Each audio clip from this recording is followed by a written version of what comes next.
Hi students, this is Dr.J.Jaya Udhaya from AC department. So in this video, we are going to calculate the phase crossover frequency for the given transfer function without using a similar graph sheet. So that is the important thing. Okay. So first you take your transfer function. So here they given the transfer function g of s into h of s is equal to 1 divided by s into s plus 1 into s plus 0.5. Correct? So this is a given transfer function. Okay. So first you have to check whether it is in the form of 1 plus s. 1 plus some s value. Okay. But you see this is s term, only s term. So this is 1 plus s form. But here we are not having in the 1 plus s form. Here we are having 0.5. So therefore you have to take this 0.5 outside. So therefore I can write 1 divided by s into s plus 1 into you take 0.5 out. So 0.5 into s divided by 0.5 plus 1. Correct? Okay. So therefore this is equal to 1 divided by 0.5 divided by s into s plus 1 into. So s divided by 0.5 we can write 2s plus 1. Correct? Then 1 divided by 0.5 also we can write 2. So therefore 2 divided by s into s plus 1 into 2s plus 1. Correct?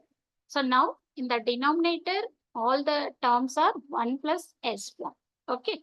After converting this form only, we have to substitute s is equal to j omega. Okay, clear? Okay. So therefore, now I am going to substitute s is equal to j omega. So therefore, g of s becomes g of j omega.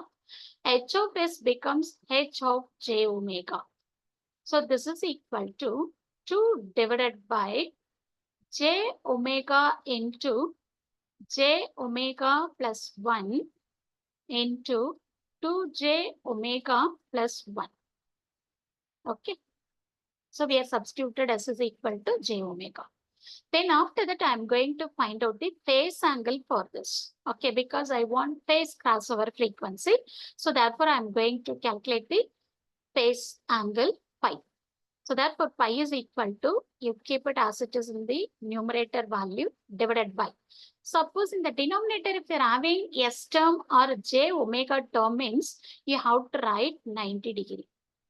That is plus 90 degree. Okay. The next I'm coming to this term.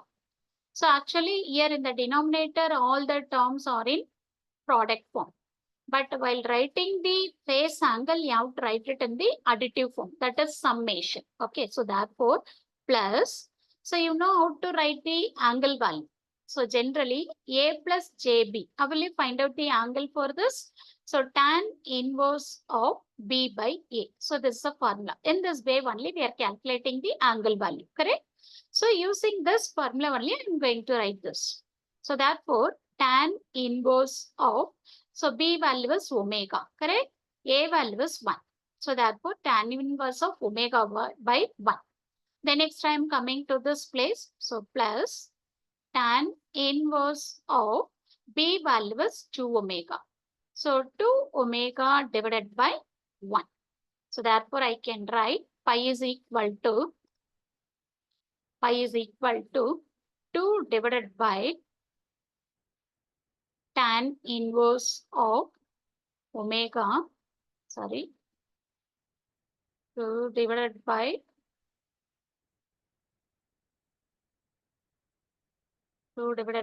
90 degree plus tan inverse of omega plus tan inverse of 2 omega. Correct?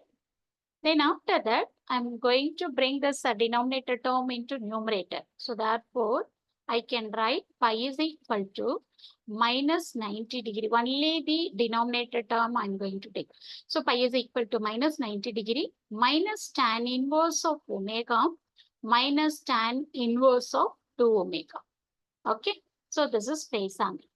Actually, if you're using a graph sheet, how we are calculating your phase crossover frequency? You are taking minus 180 degree. Then you are extending that line. It will cut the phase plot. Then the corresponding omega value only you are calculating from the graph. So that omega only we are calling it as a phase crossover frequency. But here we are not going to use any graph sheet. So here we are going to take pi is equal to minus 180 degree. Okay. So at this value only we are getting the phase crossover frequency. Correct? So therefore, I am going to write minus 180 degree is equal to minus 90 degree minus tan inverse of omega minus tan inverse of 2 omega. Correct? Okay.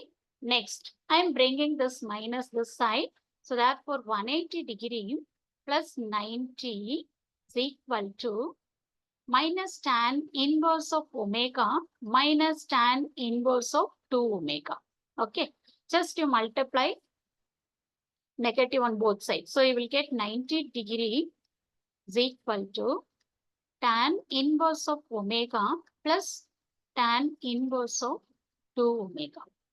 Okay, after this, we are going to use one simple formula. So we know that tan inverse of A plus tan inverse of B is equal to tan inverse of A plus B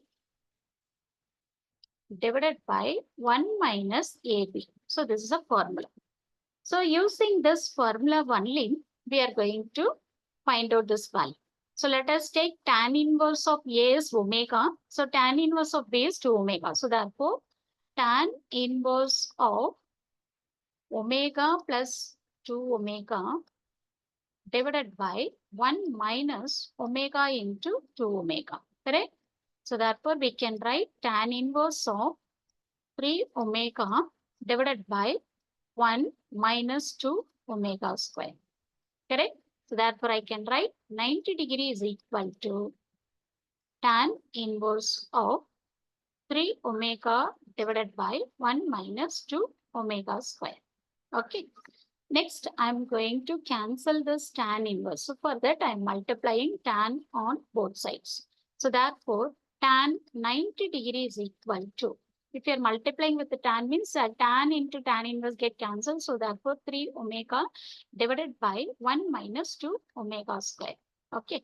So tan inverse, tan 90 degree is infinity. Okay. So infinity is equal to 3 omega divided by 1 minus 2 omega square. Okay. So infinity means what? Anything divided by 0. That is 1 divided by 0. So anything divided by 0 is infinity. So this is equal to 3 omega divided by 1 minus 2 omega square. So from this, I can write 1 minus 2 omega square is equal to 0. So therefore, minus 2 omega square is equal to minus 1. So omega square is equal to 1 divided by 2. From this, omega is equal to square root of 1 by 2. If you are simplifying, you will get 0.707 unit is radian per second. Okay. So unit radian per second. 1 second, I will repeat again. 0.707 radian per second. So this is your phase crossover frequency. Okay. Actually, here they told to find out the phase crossover frequency. Up here you have to write the value as 0.707 radian per second. So this is the answer for this problem. I think definitely this video is useful for you. Thank you all.